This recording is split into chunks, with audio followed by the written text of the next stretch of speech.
और सबो बनौशियान का संदेश देकर गुलाम भारत में अपने बेटे को राजा बनाने वाले बाबा गुरु घासीदास जी, शिक्षा की जोत जलाने वाले ज्योतिबा फुले पटेल साहब, आरक्षण के जनक छत्रपति साहू जी कुर्मी महाराज, बाबा गुरु घासीदास जी को सतनाम आंदोलन में सहयोग करने वाले राम राय जी, वीर नारायण सिंह जी, जल जंगल जमीन के लिए लड़ने वाले क्रांतिकारी बिरसा मुंडा जी, स्वच्छ भारत के जनक संत गाडगे बाबा, भारतीय संविधान के रचयिता हम सबके मुक्तिदाता बाबा साहब डॉक्टर भीमराव अंबेडकर जी और बहुजन समाज में राजनीतिक चेतना पैदा करने वाले मान्यवर काशीराम साहब को श्रद्धा सुमन अर्पित करते हुए सूर्यवंशी महासभा छत्तीसगढ़ के द्वारा आयोजित संत शिरोमणि संत रविदास जी के जन्मदिन के अवसर पर उपस्थित आप सभी आदरणीय वरिष्ठगण,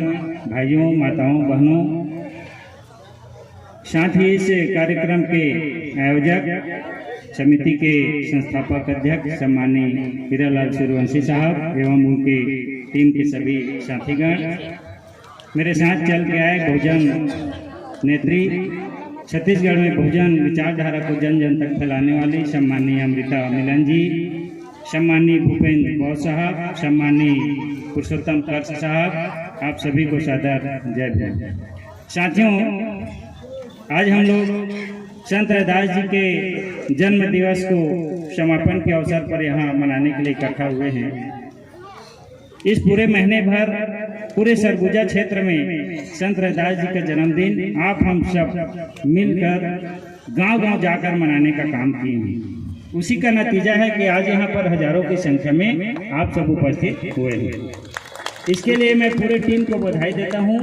साथियों, हमारा ये जो आंदोलन है संतों गुरु महापुरुषों का आंदोलन रहा है और हमारा गौरवशाली इतिहास रहा है।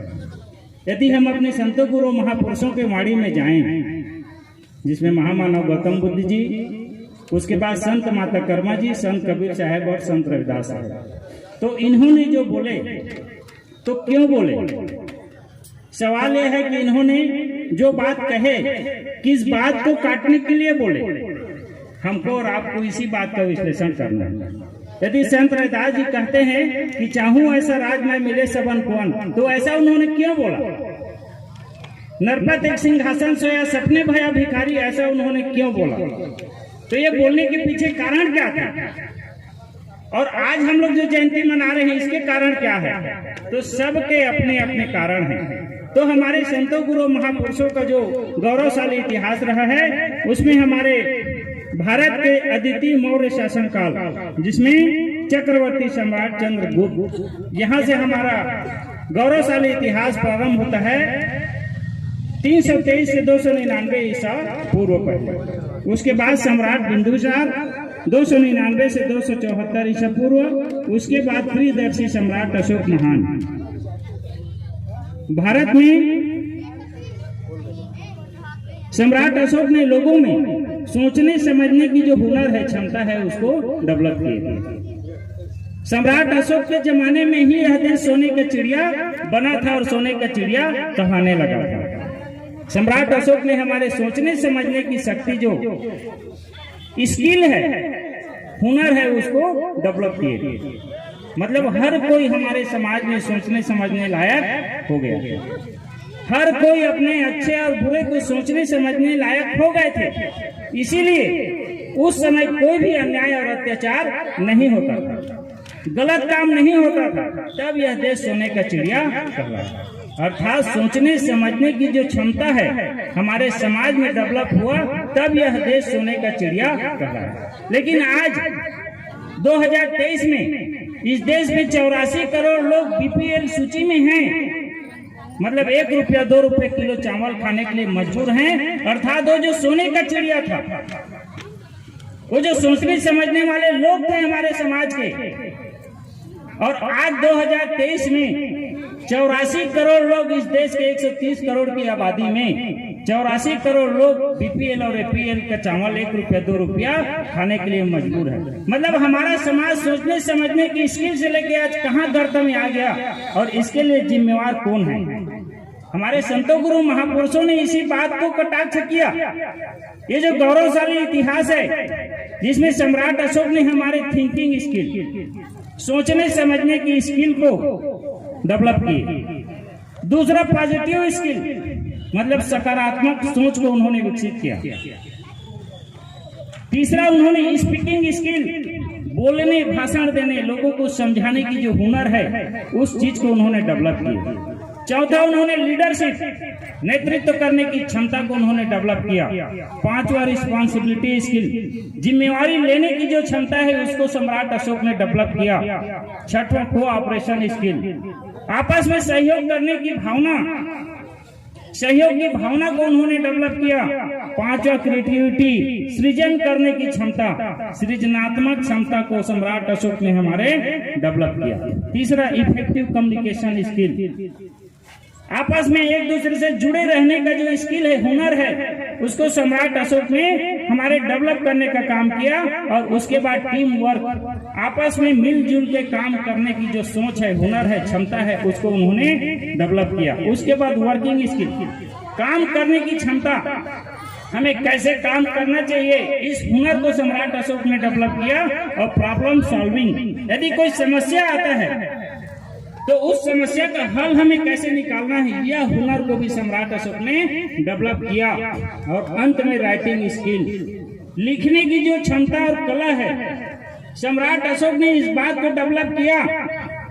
और लिखने की क्षमता को डेवलप करने के बाद समाज से 84,000 स्तूपों में 84,000 स्तूप को बनवाकर लोहे की कलम से गौतम बुद्ध के विचारधारा को लिखवाने का काम किया। राइटिंग स्किल को उन्होंने डेवलप किया। साथ ही इतना करने के बाद सम्राट अशोक ने इन हुनरों को विकसित किए, तब जाकर यह देश सोने की चिड़िया कहलाया। और उसी सोने की चिड़िया में गाना बना कि जहाँ डाल डाल पे सोने की चिड़िया करती हो बसेरा, वो भारत देश है। साथियों, कब यह सम्राट अशोक ने इतने हुनरों को डेवलप किया, तब जाके सोने का चिड़िया यह देश बना। तब जाके इस देश में जहाँ डाल डाल पे सोने की चिड़िया करती हो बसेरा, वह भारत देश है। मेरा ये गाना बनने का। साथियों, आज हमारा समाज कहाँ है? हमारे वो 13-14 स्किल हुनर आज कहाँ गए? तो साथियों, ये जो हमारे हुनर हैं, सम्राट अशोक के बाद सम्राट कुणाल आए, सम्राट दशरथ आए, सम्राट संपति, सम्राट शालिशु, सम्राट देवा वर्मा, सम्राट सद्धन्वा और अंत में सम्राट बृहद्रथ मौर्य।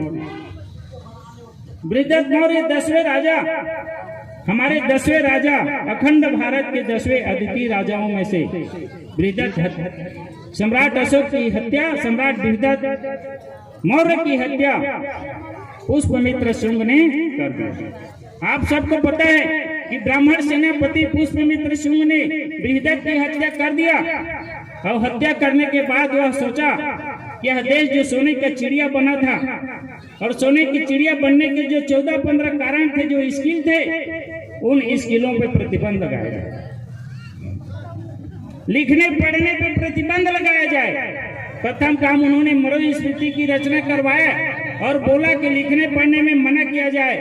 और साथियों, लिखने पढ़ने के पहले उन्होंने क्या किया? जन्म के प्रकार बताए, संस्कृत में मनुस्मृति की रचना करवाए। जब इस देश में अंग्रेज आए, अंग्रेज लोग सोचे कि इस देश के बहुसंख्यक समाज को अल्पसंख्यक समाज गुलाम कैसे बना लिया। तब उन्होंने देखा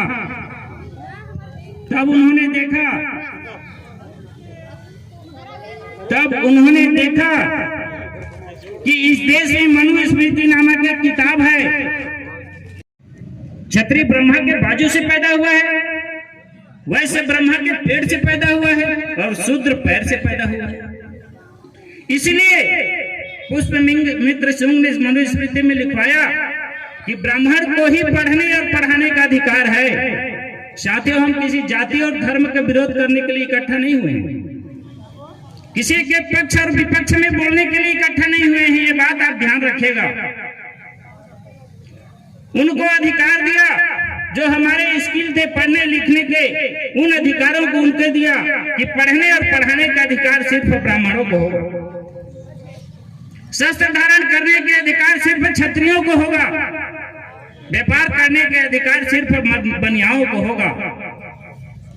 और शूद्रों को सिर्फ और सिर्फ ऊपर के तीनों वर्णों को सेवा करने का काम होगा, ऐसा उन्होंने लिखा। अंग्रेजों को भी ये बात समझ आ गई। ये तीनों काम उनका, सेवा करने का काम हमारा। और यह मनुस्मृति के अध्याय प्रथम अध्याय की श्लोक नंबर 31 में लिखा है। अमेज़न से मनुस्मृति का किताब मंगाइए, 400 रुपए का किताब है। प्रथम अध्याय के श्लोक नंबर 31 में यह संस्कृत में श्लोक लिखा हुआ है, आप पढ़िए।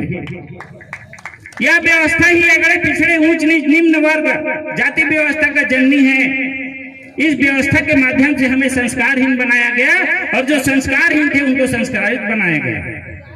हमें नीचे पायदान में दबाया गया, छुआछूत भेदभाव के दलदल में हमें ढकेला गया, गंदे गंदे कामों को करने के लिए मजबूर किया गया। यह मनुस्मृति की रचना के कारण ऐसा हुआ।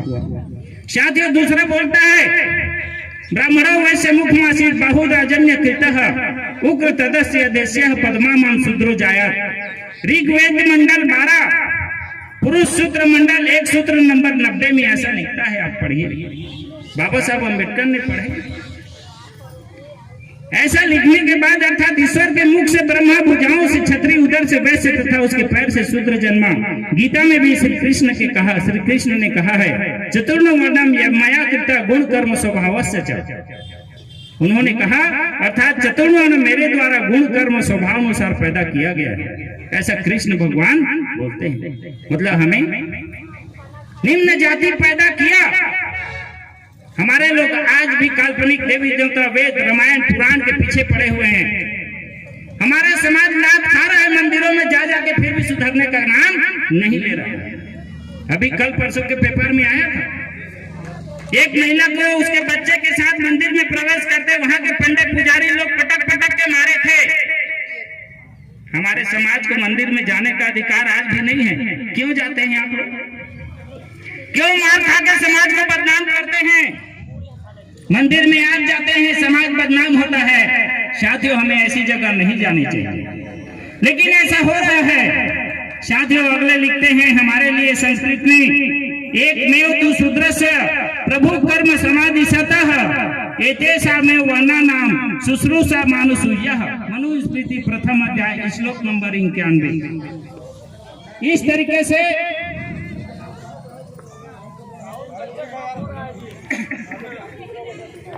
तरीके से इन्होंने हमारे शिक्षा पे प्रतिबंध लगाया। साथियों, मैं उसी में आ रहा हूँ। संत रैदास जी ने क्यों बोला, संत कबीर साहब क्यों बोले, ये बोलने के पीछे कारण है।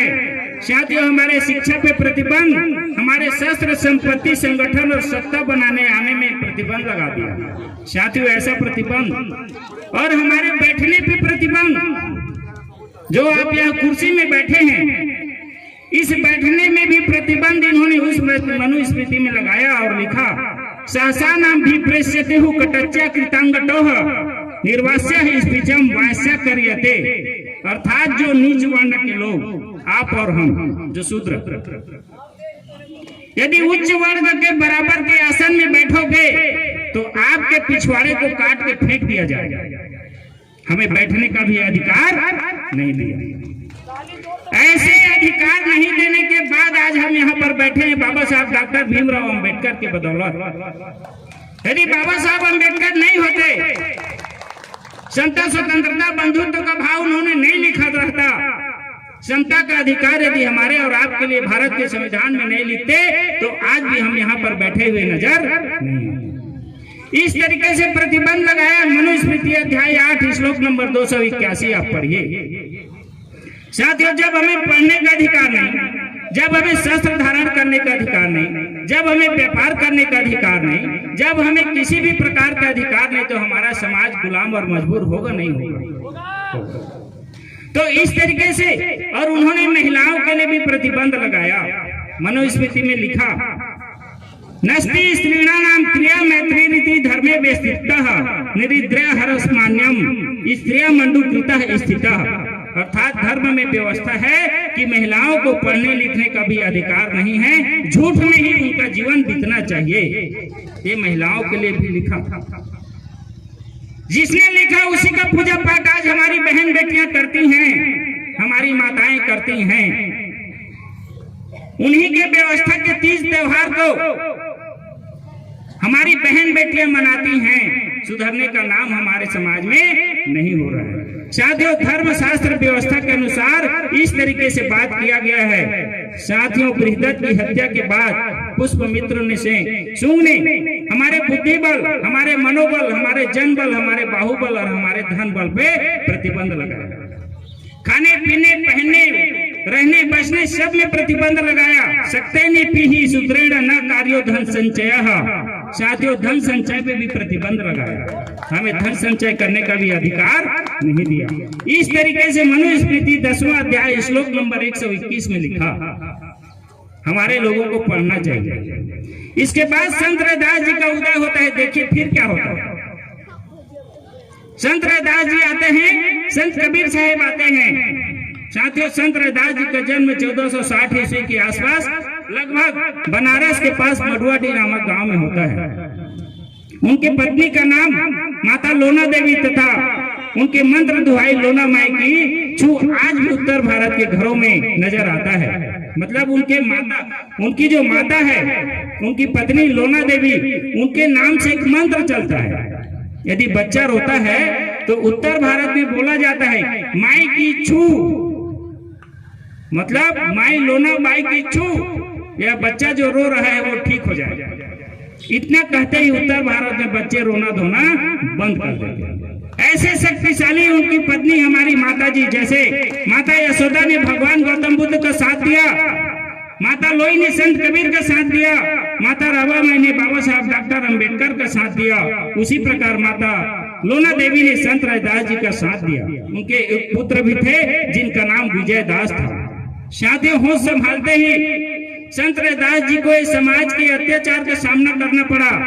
एक गैर बराबरी, भेदभाव, छुआछूत, ऊंच नीच का सामना संत रैदास जी को भी करना पड़ा। जब वो बड़े हुए, सोचने समझने लायक हुए, तब उनको समझ आया कि हमारे साथ जो व्यवस्था बनी हुई है, हम जिस बात का शिकार हो रहे हैं, उस बात के लिए यदि कोई जिम्मेवार है तो ये धर्म ग्रंथ है। इस देश में लिखे हुए जो पाखंड के ग्रंथ हैं, वो जिम्मेवार है जिसके वजह से हम ऊंच नीच गैर बराबरी के व्यवहार को झेल रहे हैं। आज धर्म में नैतिकता, प्यार, प्रेम, भाईचारा के नाम पे जो कुछ मिलता है, हमारे संतों गुरु महापुरुषों के संघर्ष के कारण मिलता है। इनके धर्म में प्रेम, भाईचारा, बंधुता कहीं नहीं मिलेगा, लेकिन हमारे संतों गुरु महापुरुषों ने जो संघर्ष किया, उसके बदौलत आज इस देश में भाईचारा है, समता, स्वतंत्रता, बंधुत्व और भाईचारा है। साथियों, संत रैदास जी ने सबसे पहले क्या बोला, आप समझिए। सबसे पहले उन्होंने किसका खंडन किया? संत रैदास जी कहते हैं, अब विप्र प्रधान ही करे दंडौती, तोरे नाम शरणाई रैदास। जब संत रैदास जी का धर्म के पक्ष में जब चर्चा परिचर्चा होता है, धर्मास्त्र होता है एक शंकराचार्य से, तो शंकराचार्य हार जाता है। और हारने के बाद संत रैदास जी का दंडवत प्रणाम करता है कि संत रैदास जी मैं आपसे हार गया। तब संत रैदास जी कहते हैं, अब विप्र प्रधान ही करे दंडौती। ये विप्र लोग अब संत रैदास जी के दंडौती कर रहे हैं, मतलब पैर पकड़ रहे हैं। समाज को समझाने के लिए बोला, हम उस महान महापुरुष के वंशज हैं जिनके पैर विप्र लोग पड़े थे। आपको पढ़ना चाहिए, किताबों को, शास्त्रों को पढ़ना चाहिए। अब विप्र प्रधान ही करे दंडौती, तोरे नाम शरणाई रैदास। संत रैदास जी के पैर को दंडवत प्रमाण शंकराचार्य किया था, और मैं हार गया बोला था। हम उस महापुरुष के वंशज हैं। आगे संत रैदास जी कहते हैं, संत रैदास जी के साथ साथ संत कबीर आ जाते हैं, और संत कबीर कहते हैं जन्म के प्रकार को, जे मुख बाहु भुजा से पैदा हुए, तो संत रैदास जी उसी का जवाब देते हुए कहते हैं, एक बूंद एक मलमूत्र, एक चाम एक बूदा, एक ज्योति से सब उठना, कौन बामन कौन सूदा। तुम ये क्या कहते हो बोलते? अरे एक बूंद से, एक ज्योति से, एक मलमूत्र, सब एक प्रकार से हम लोग जन्म लिए हैं, तो कौन बामन कौन सूदा। लेकिन तुम अपने मनुस्मृति में कहते हो कि मुंह से फलाना पैदा हुआ है, भुजा से ये पैदा हुआ है, पेट से ये पैदा हुआ है, पैर से ये पैदा हुआ है। उसी के जवाब में संत कबीर ने ऐसा कहा। साथियों, समझना चाहिए कि संत कबीर ने ऐसा कहां पर कहा। तो इसी बात का जवाब लिए और वो आगे कहते हैं कि तू जो बामण ब्राह्मणी जाया आन बाट क्यों नहीं आया? तुम दूसरे रास्ते से क्यों नहीं आए भाई? तुम ही उस रास्ते से आए हो जिस रास्ते से हम आए हैं, तो तुम बड़े हम छोटे कैसे हो सकते हैं? संत रैदास जी ने देखिए कहां पर को टारगेट किया, वो मनुस्मृति पुष्पमित्र सूंग को। पुष्पमित्र सूंग के उस मनुस्मृति को जवाब देते हैं संत कबीर साहब, अर्थात अपने आप को ब्राह्मण होने पर गर्व करने वालों, जरा यह तो बताओ, जो तुम अपने आप को महान कहते हो, फिर तुम किसी अन्य रास्ते से क्यों नहीं आए? ऐसा कहते हैं साथियों। संत रैदास जी कबीर साहब के साथ साथ कहते हैं, चारों वेद किए खंडौती, जन रैदास करे दंडौती। वो तो तुम्हारा वेद है, उसका मैं खंडन करता हूं। इसलिए संत रैदास जी ने ऐसा कहा कि चारों वेद किए खंडौती, जन रैदास करे दंडौती। अर्थात संत रैदास जी कहते हैं मैं इन चारों धर्म ग्रंथों का खंडन करता हूं। इसी कारण लोग मेरा आदर करते हैं। हम संत रैदास जी का आदर क्यों कर रहे हैं? क्योंकि इन्होंने ब्राह्मणवाद का खंडन किया है, इसलिए हम संत रैदास जी का नमन करते हैं। लेकिन आप भी उपस्थित जो जन समूह है, यदि आप भी इस मनुवादी व्यवस्था, आडम और पाखंडवाद का विरोध करेंगे तो समाज भी आपका नमन करेगा, आपको प्रणाम करेगा, आपको मान और सम्मान देगा। साथियों, लेकिन हमारे लोग ये जो प्रचलित बातें हैं, धर्म ग्रंथों का पूजा पाठ आप लोग करते हैं, इसलिए समाज आपका मान सम्मान नहीं करता। संत रैदास जी तो बता दिए हैं कि चारों वेद किए खंडौती, जन रैदास करे दंडौती। मैं इन वेदों का खंडन करता हूँ, इसलिए समाज मेरा नमन करता है।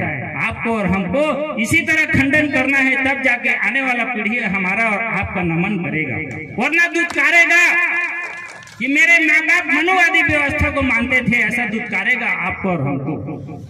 इसलिए संत रैदास जी ने कहा, और मानने से इनकार करते हैं कि मैं नहीं मानता तुम्हारे वेदों को। आप क्यों इनकार नहीं करते? क्या आप में इनकार करने की हिम्मत नहीं है? हम संत रैदास जी के वारिस हैं, हम में हिम्मत है। खुलेआम मंच लगा के ऐलान करते हैं कि हम आपके पाखंडवाद का विरोध करते हैं और विरोध करते हैं, इसीलिए समाज इकट्ठा होता है और विरोध करते रहेंगे। साथियों, रैदास जी संत कबीर साहब की तरह ही बोलते हैं कि रैदास एक ही बूंद से भयो सब विस्तारा, मूर्ख है जो करे वर्ण अवर्ण विचारा। संत रैदास जी कहते हैं रैदास एक बूंद से ही भयो सब विस्तारा, एक बूंद से सबका विस्तार हुआ है। संत रैदास जी जवाब देते हैं मनुस्मृति पुष्पमित्र सूंग को, और कहते हैं मूर्ख है जो करे वर्ण अवर्ण विचारा।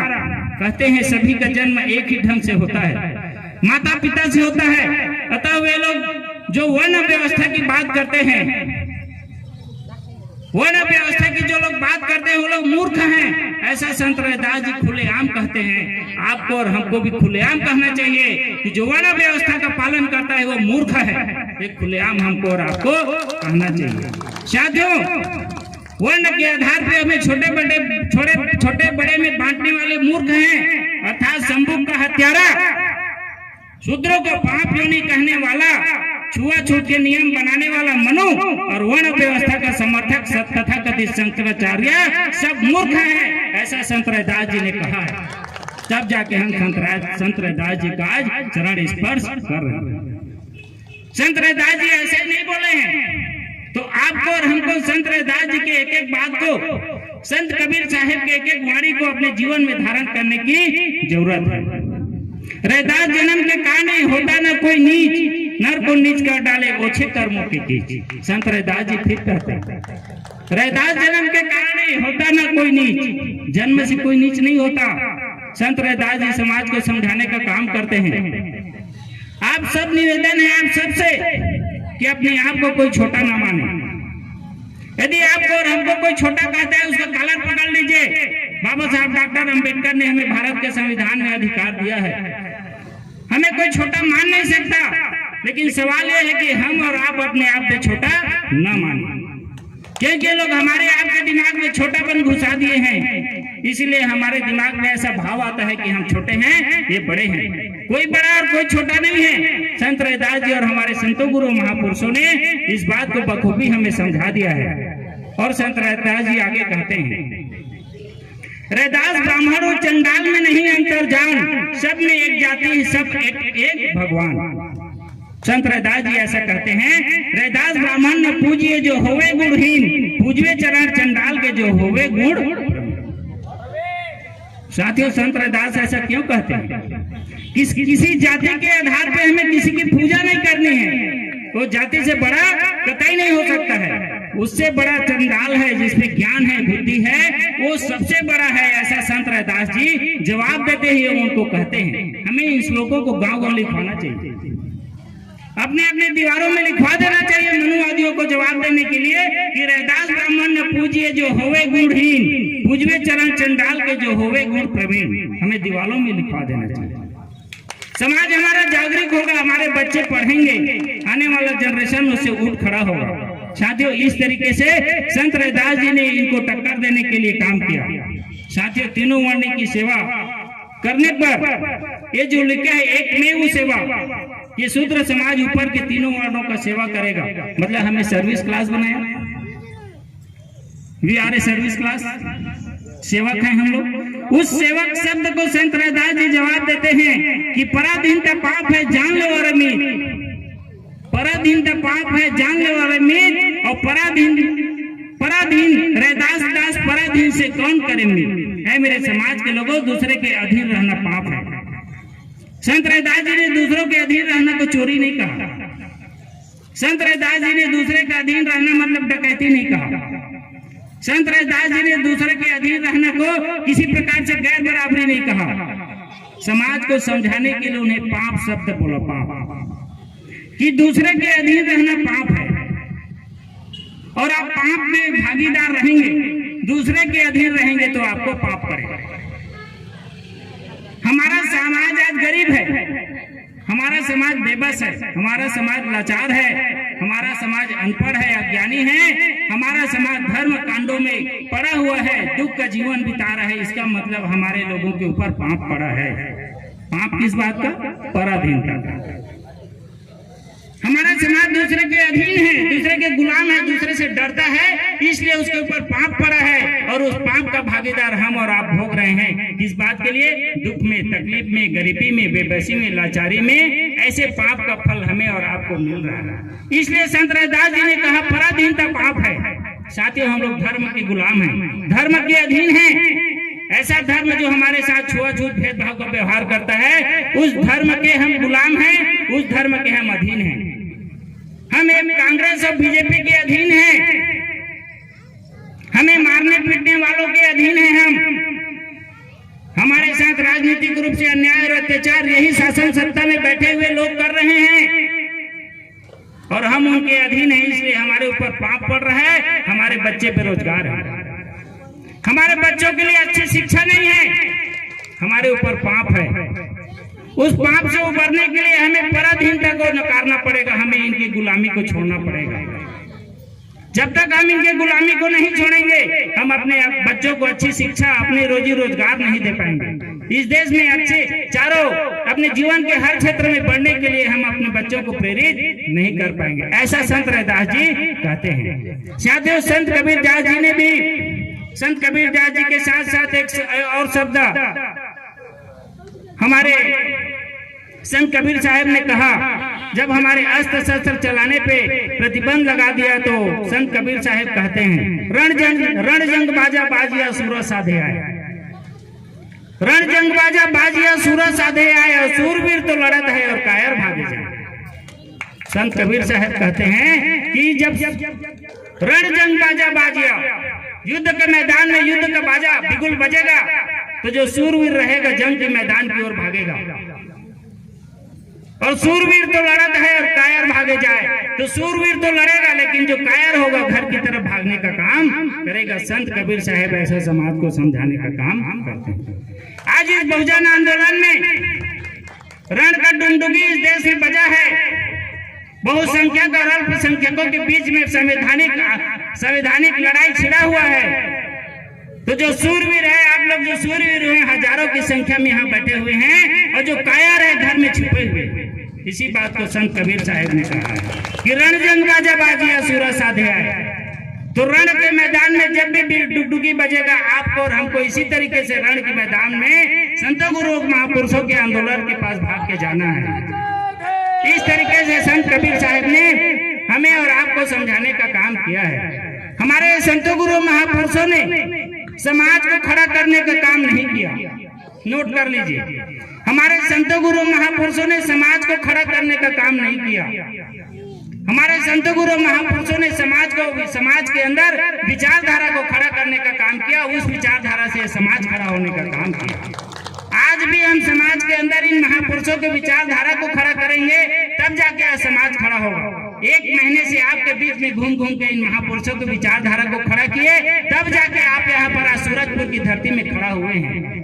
इसलिए हमें विचारधारा को खड़ा हमेशा करना चाहिए। साथियों, हमारे संत कबीर और संत रैदास जी का जब वाणी इस देश में चला, उनके पीछे लाखों लोग हो गए, उनके मानने वाले हजारों लोग हो गए। इस बात से मनुवादी परेशान हो गए।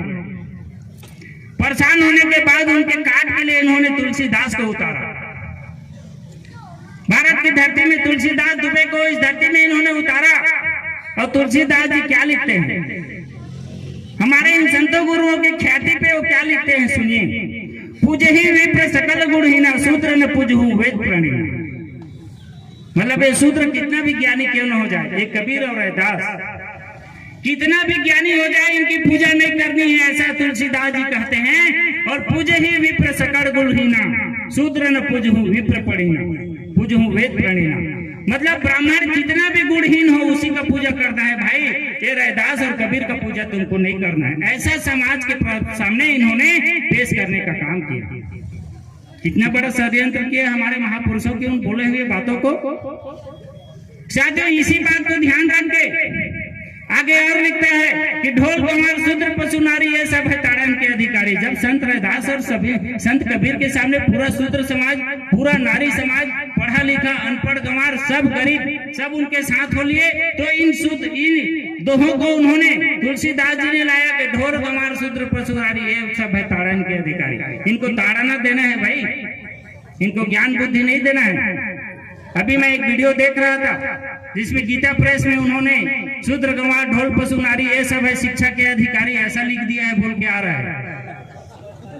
मध्य प्रदेश के छतरपुर में एक निर्मल पटेल नामक व्यक्ति जो पूर्व विधायक, अभी 2-3 दिन पहले बहुत सारे गाय, कुत्ते, बैल, खरगोश, भैंस, बिल्ली, ऐसे लोगों के गले में स्कूल चलो अभियान का पट्टी लगा के स्कूल ले गया। बोला ढोल गंवार शूद्र पशु नारी ये सब है शिक्षा के अधिकारी। आप ही ने लिखा है। स्कूल में जाके प्रचार के बोला कि सरकार से आदेश आया होगा, इनको शिक्षा देना है, तुम इनको भर्ती करो। तुम्ही ने लिखा है, अपने धर्म शास्त्र में बदला है। ढोल गंवार शूद्र पशु नारी ये सब है शिक्षा के अधिकारी। ये लोग पढ़ेंगे और पढ़ लिख के न्याय करें, और कल से इनके लिए मध्याह्न भोजन का व्यवस्था भी करना है, ऐसा भी करता है।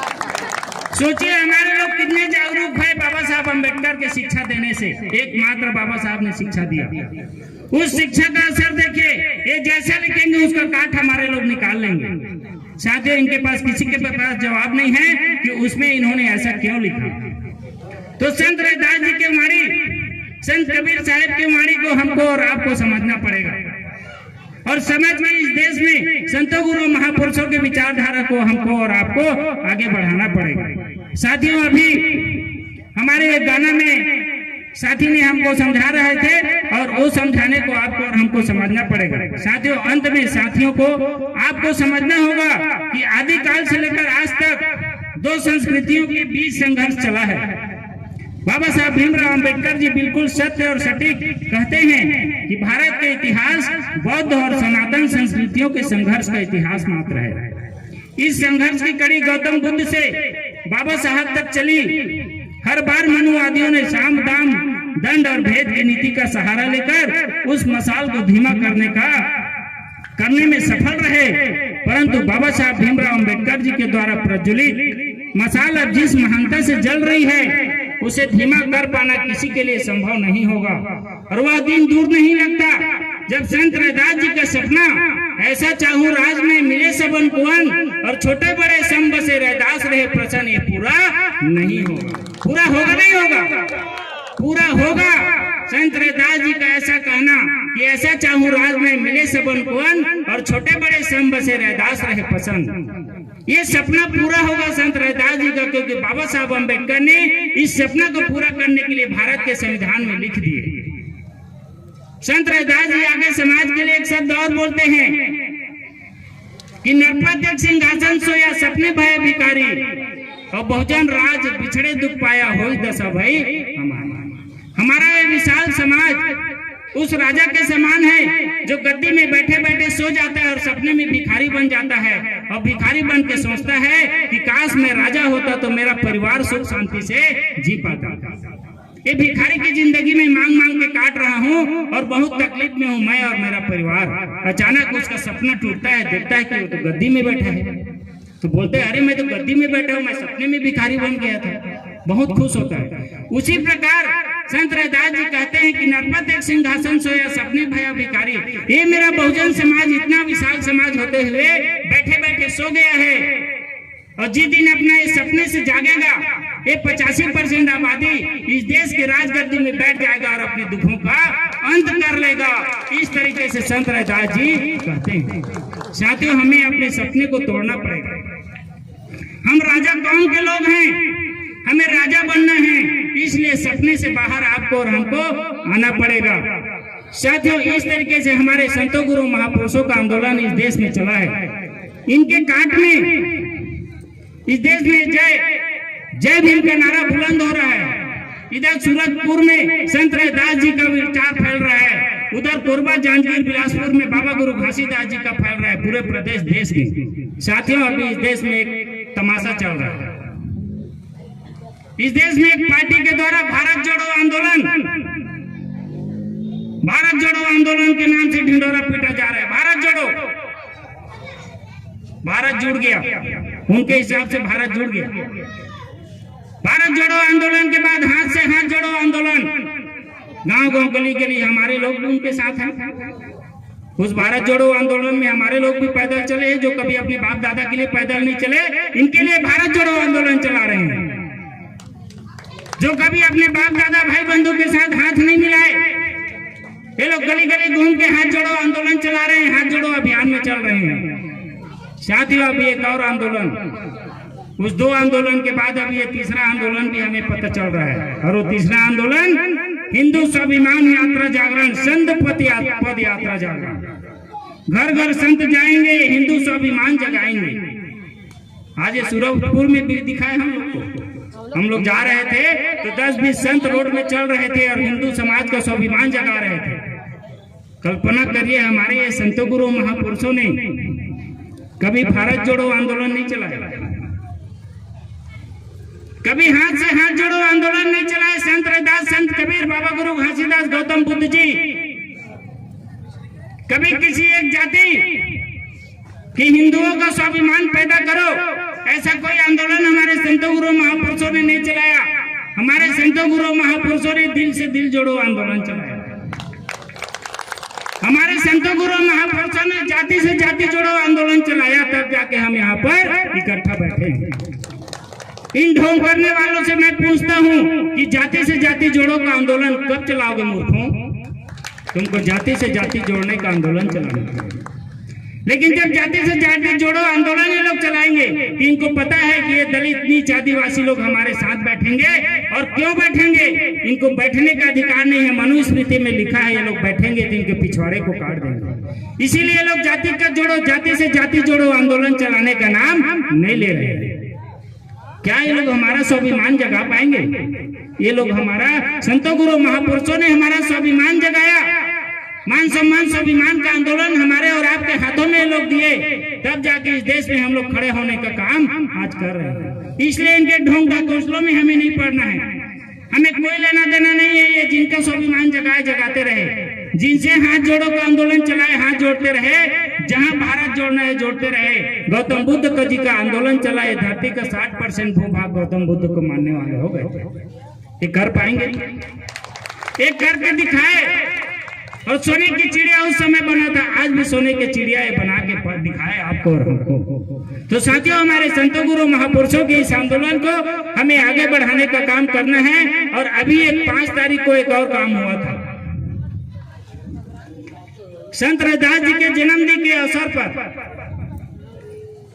ये जो आरएसएस का प्रमुख मोहन भागवत भाषण दे रहा था और उसमें वो कह रहा था कि इस देश में जाति व्यवस्था, ऊंच नीच, गैर बराबरी का जो निर्माण है वो पंडितों ने किया है। ये जात पात ऊंच नीच का बनाने का काम किसी ने किया है तो ब्राह्मणों ने किया है, ऐसा ये पत्रिका छापता है। हम नहीं कह रहे हैं। तो क्या इनके ऊपर ये जो आरएसएस है, इस देश का भारतीय जनता पार्टी का केंद्र सरकार है, ये जो जात पात बनाने वालों के ऊपर एफआईआर करके इनको अंदर करने का काम करेगा? करना चाहिए। तो ये जो मोहन भागवत है हमें उत्तेजित करने का काम कर रहा है, क्योंकि उसको पता है कि आने वाले समय में इस देश का बहुजन समाज, जो दलित शोषित समाज है, यह जागृत हो रहा है और इस देश में बहुजनों का शासन आने वाला है। इसलिए ब्राह्मणों को बदनाम करके हमारा और आपका वोट लेने के लिए षड्यंत्र पूर्वक भाषण दे रहा है। ये मोहन भागवत ठीक कह रहा है भाई, ये आदमी सही है जिसको हम लोग चिल्लाते थे, अब ये कह रहे हैं, तो क्यों ना इसी के कहे के अनुसार इस देश में वोट देने का काम करेंगे। ऐसा हमारे समाज के उसमें परसेप्शन बनाने का काम ये कर रहा है।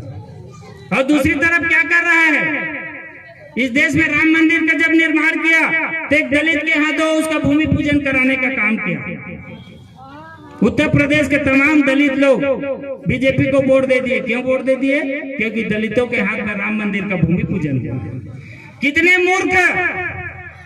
एक भूमि पूजन कर देने से पूरा समाज इन मनुवादियों की तरफ हो गया। अभी 2024 में फिर चुनाव है। मोहन भागवत को पता है कि इस देश में लगभग 25 करोड़ दलित शोषित समाज हैं, उनका वोट लेना है। तो अभी वो कह रहा है कि राम मंदिर का निर्माण जब होगा तो वहां का पुजारी दलित होगा और वहां का रसोईया दलित होगा, बर्तन धोने के लिए दलित होगा, लेकिन दलित समाज उसको अपना सौभाग्य समझेगा और तमाम लोग बीजेपी को वोट देने का काम करेंगे। हमारे संतों गुरु महापुरुषों के आंदोलन को भूल जाएंगे। तो इस तरीके से हमें गुमराह करने का काम इस देश में हर प्रकार से हो रहा है। मैं आप सबसे अपील करता हूं कि यदि आप सच्चे अर्थों में संतों गुरु महापुरुषों के आप पुजारी हैं, उनके विचारधारा को मानते हैं, समझते हैं, गौतम बुद्ध जी को, संत माता कर्मा को, संत कबीर को, संत रैदास जी को, बाबा गुरु घासीदास को यदि आप सच्चे अर्थों में जानते हैं, समझते हैं, तो इनके ही बताए हुए रास्ते पे आपको और हमको चल के अपने समाज को आगे ले जाने का काम करते रहना। और एक अपील और मैं करना चाहता हूँ। यहाँ मैं बहुत सी बहन बेटियों के पैर को देख रहा था, अन्यथा मत लीजिएगा कि मैं पैर को देख रहा था। मैं पैर को देखता हूँ तो पैर में काला धागा बांधे हुए हैं। बहुत से को देखा हूँ। इन ब्राह्मणवादियों ने बोला है कि जो शूद्र है, अछूत है, उनकी पहचान के लिए अपने पैर में, हाथ में, गले में, कमर में काला धागा बांध दिया जाए, ताकि वो चलेंगे तो लोग देख के समझ जाएंगे कि ये अछूत है। क्यों आप हम बताते हैं कि हम अछूत हैं? काला धागा बांध के अपनी बहन बेटियों के हाथ में, पैर में।